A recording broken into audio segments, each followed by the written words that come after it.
Hello there. I'm gonna show you guys real quick how to extrude some plexiglass. First, you have to get a piece of metal. You're gonna need either a piece of copper, steel, brass, whatever. In this case, I used brass for the project that I did it with. What you're gonna need to do is you need to decide on your shape, and whether that's a circle, an oval, narrow, fat, whatever. You need to decide on your shape, and then you're going to cut that out of your metal first, and just once you have that done, then clean it up a little bit, use a file and things like that, clean it up, and then after that you're going to go through and put a mark on it in Sharpie. The way that I cut this hole out was after I had my Sharpie mark, I drilled a pilot hole and then used a router table and just basically put it down over the router bit and just moved it around until I had everything cleaned up. Once I did that, I left any small bits that needed to be filed or trimmed, and I just did those with a hand file. So once I had this, I used a hydraulic press to create this. This is the finished product, but as you can see on here, it is a domed piece of brass. And it's two pieces. The back part here is flat and the front part is domed. And this one only has a slight dome on it. It's maybe a 1/4 inch to 3/8 or so high. And one of the things that I did with this is before I cut this pattern out into it, and it was still on a large sheet of brass, I used it in conjunction with this piece here, and I made some extruded plexiglass. And you can see that there's a bubble on here, and it's the same shape as the metal that was pushed through the die.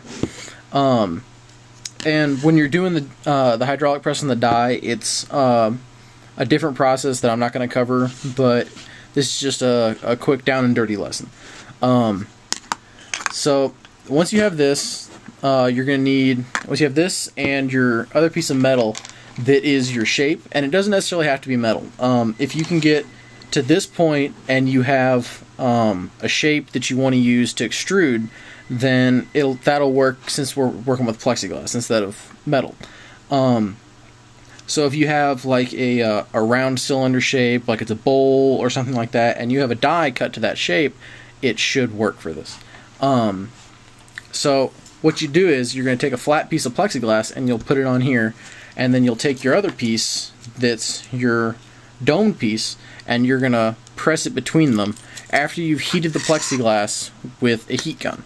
And you're going to heat it up until you see the edges start to get a little wavy like this. They'll curl up.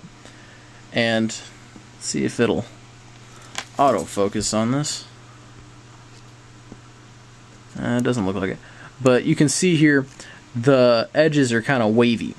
And you want it to kind of start to look like that, and once it does, it'll curl up and then it'll lay back down a little bit, and that's when you know that it's ready.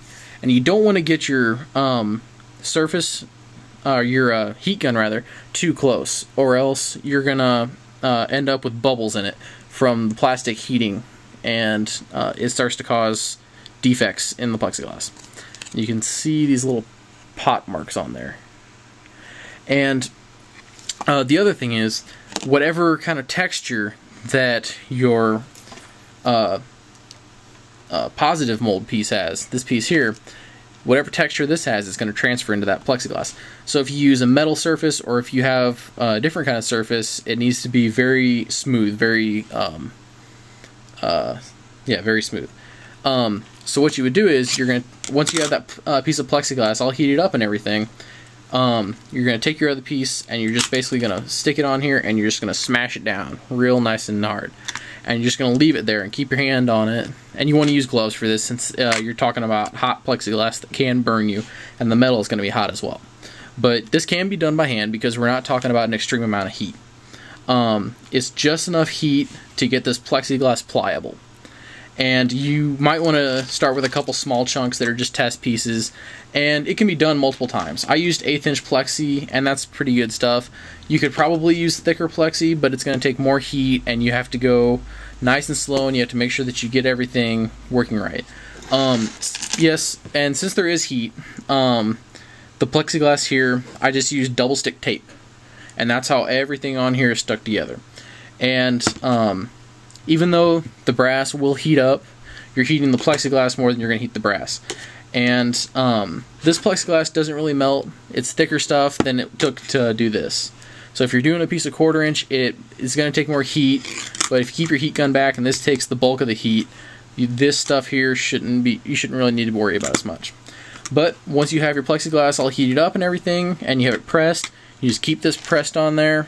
You keep your positive piece that you're using to extrude, and you just keep it pressed on there, and you just keep it there for about a minute or so. Take it off, and then you can just kind of pick it up and just kind of wave it around like you're doing a Polaroid. And just after about a minute or so, it works fine. And you can go in, and with this piece here, I used a pneumatic tool to try and carve out a pattern in it, just to kind of see what it was like. And but it will cut out real nice. You can sand down all the edges, and it'll be real nice and smooth and everything.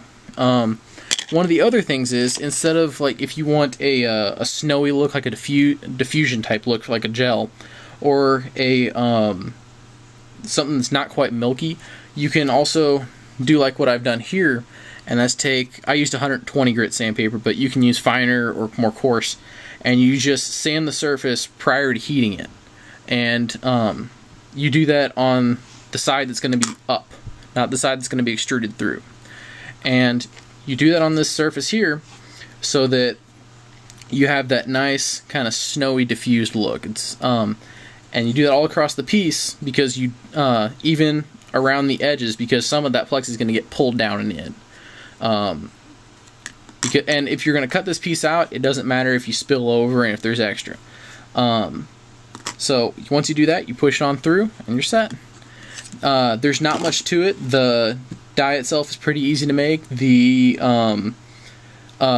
way I did this one, if you're going to try and extrude metal like this, you need a hydraulic press. I used a 10-ton press on this one, and I went through several different types of materials that were softer that would push that metal out.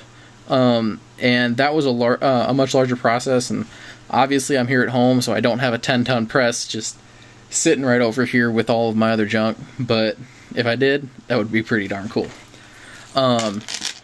Either way, that's how it's done. It's pretty simple. If you have any questions, just let me know.